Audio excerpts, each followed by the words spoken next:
इस वीडियो में हम बात करेंगे जीएसटी ट्रांजिशनल क्रेडिट्स के बारे में। जो अभी कुछ दिन पहले ऑनरेबल सुप्रीम कोर्ट की एक जजमेंट आई थी फिल्को ट्रेड के केस में, उसके बाद 1 अक्टूबर से जीएसटीएन अपना जो पोर्टल है वो ट्रान 1 ट्रान 2 के लिए वापस से ओपन करने जा रहा है।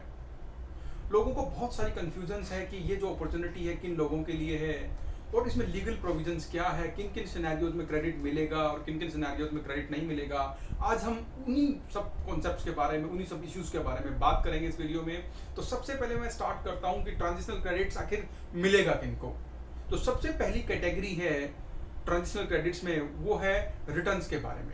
अगर आपकी सर्विस टैक्स की, एक्साइज की और वीएटी की जो रिटर्न्स हैं, अगर उनमें आपने कोई भी क्रेडिट कैरी फॉरवर्ड किया है या कोई भी क्रेडिट है, तो that credit can be taken under the transitional credits in the form of ट्रान 1। उसके लिए क्या कंडीशंस हैं, आपको वो सारी कंडीशंस 141 में दी हुई हैं। जैसे मेनली आपको वो सारी रिटर्न्स जो हैं, एटलीस्ट जो अपॉइंटेड डे उससे पहले जो 6 महीने की रिटर्न्स हैं, वो रिटर्न्स आपको फाइल करनी है। आप उस एक्ट में भी एलिजिबल थे क्रेडिट के लिए और जीएसटी एक्ट में भी आप मतलब जो क्रेडिट है उसके लिए एलिजिबल हैं। उसके बाद बात करता है कैपिटल गुड्स की। आपको सबको पता है कि जैसे कैपिटल गुड्स पे जो क्रेडिट था वो मिलता था इंस्टॉलमेंट्स में। तो अगर आपकी कुछ इंस्टॉलमेंट्स में आपने क्रेडिट अवेल कर लिया और कुछ क्रेडिट आपको अभी अवेल करना है 1/7/2017 के बाद, तो जो बचा हुआ क्रेडिट है that can also be taken under ट्रान 1 ट्रान 2 the transitional credits. उसके बाद जो मोस्ट इंपॉर्टेंट है वो है सेक्शन 140 सबसेक्शन 3। जितने भी फर्स्ट स्टेज डीलर थे, सेकंड स्टेज डीलर थे, जो भी डिपो थे मैन्युफैक्चरर्स के, जो भी वर्क्स कॉन्ट्रैक्टर्स थे, जिनका भी इनपुट जो स्टॉक है, चाहे फिनिश गुड्स हो चाहे वो प्रोसेस्ड स्टॉक हो, उनमें जो भी उनका जो क्रेडिट था, जो भी एक्साइज का उसमें जो बेसिकली कंपोनेंट था, उसका क्रेडिट भी अब लिया जा सकता है। उसके लिए 143 के अंदर काफी सारी कंडीशंस हैं। उन कंडीशंस को अगर आप फुलफिल करते हैं तो आपकी इन्वेंट्री में अगर कोई भी पुराने जो एक्ट्स थे उनका कोई भी जो टैक्स का कंपोनेंट है उसका भी क्रेडिट लिया जा सकता है। इसमें बहुत सारी कंडीशन है। जैसे फॉर एग्जांपल एक जो बहुत इंपॉर्टेंट और क्रिटिकल कंडीशन है वो है कि आपका जो भी स्टॉक है अपॉइंटेड डे को, वो 12 महीने से पुराने जो इनवॉइसेस हैं उनका नहीं होना चाहिए। यानी एटलीस्ट जो 12 मंथ्स हैं, अपॉइंटेड डे से जो 12 मंथ तक के इनवॉइसेस हैं उनका ही क्रेडिट आपको मिलेगा। और उसके बाद जो ट्रेडर्स थे उनको डीम्ड क्रेडिट मिलेगा on the basis of some percentage, से 60% एंड 40%। उन भी लोगों को क्रेडिट मिल सकता है।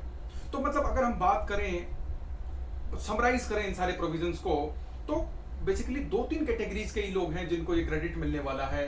वो है रिटर्न्स का, कैपिटल गुड्स वाला, और ये जो डीम्ड क्रेडिट है, और जो first stage dealer, second stage dealers को जो क्रेडिट मिलना है। अब मैं एक बहुत इंपॉर्टेंट आपके साथ एक सिनेरियो डिस्कस करने जा रहा हूँ। कुछ जजमेंट है ऑनरेबल गुजरात हाई कोर्ट की, ऑनरेबल बॉम्बे हाई कोर्ट की, जो बात करती हैं जो 12 मंथ्स की कंडीशन है उसके बारे में। फ्रेंड्स, जो सेक्शन 140 सबसेक्शन 3 में जो 12 मंथ की जो कंडीशंस हैं, उसमें गुजरात हाई कोर्ट की जजमेंट जो है वो हमारे फेवर में है। वो फिल्को ट्रेड के केस में वो जजमेंट है। उसमें गुजरात हाई कोर्ट ने जो 143 की जो 4th कंडीशन है 12 मंथ्स वाली, उसको स्ट्राइक डाउन कर दिया है। और जो दूसरी जजमेंट है ऑनरेबल बॉम्बे हाई कोर्ट की, उसमें जो जेसीबी का जो केस है उसमें बॉम्बे हाई कोर्ट ने गुजरात हाई कोर्ट के बिल्कुल अपोजिट डिसीजन दिया है। दोनों हाई कोर्ट्स ने बिल्कुल अपोजिट डिसीजन दिया है। गुजरात हाई कोर्ट ने कहा है कि क्रेडिट आप ये जो 12 महीने की जो 12 मंथ्स की जो कंडीशन है इसको स्ट्राइक डाउन कर दिया है, लेकिन बॉम्बे हाई कोर्ट ने इसको अपहेल्ड कर दिया है।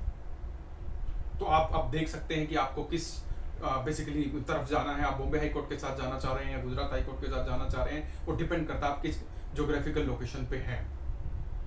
उसके बाद मैं बात करूंगा, आपको बताऊंगा कि कुछ ऐसे क्रेडिट्स हैं जो आपको नहीं मिलेंगे। फॉर एग्जांपल, आपका जो पीएलए, जो एक्साइज में पीएलए होता था, उसमें जो भी बैलेंस है वो आपको ट्रांजिशनल क्रेडिट में नहीं मिलेगा। उसमें आप रिफंड के ऑप्शन को एक्सप्लोर कर सकते हैं। उसके बाद अगर आपका वीएटी का कोई क्रेडिट है और वो क्रेडिट आपके फॉर्म्स वगैरह नहीं आए हैं, तो वो क्रेडिट भी आपको नहीं मिलेगा, प्रोपोर्शनेटली बेसिकली रिड्यूस हो जाएगा। इस सिचुएशन में आप जो वीएटी लॉज हैं वहां पे आप रिफंड के ऑप्शन को एक्सप्लोर कर सकते हैं।